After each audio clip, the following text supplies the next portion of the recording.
Hello guys, in this tutorial you will learn how you can share a project in your account on Wrike. So let us guide you through this.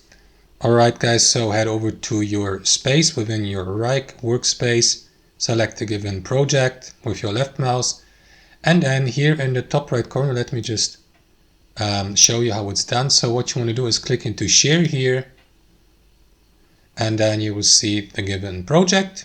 You can invite someone using a username from the Wrike database, or send an email invitation to the invitees or recipient's email address.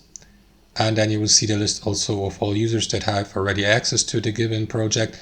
You may also use a shareable link here, or navigate to the advanced settings and enable selective sharing here. That's how it works, guys. So with that shareable link, you may send it to your co-editors here to invite them to the project, and that's it. Thanks for watching, and I'll see you next time.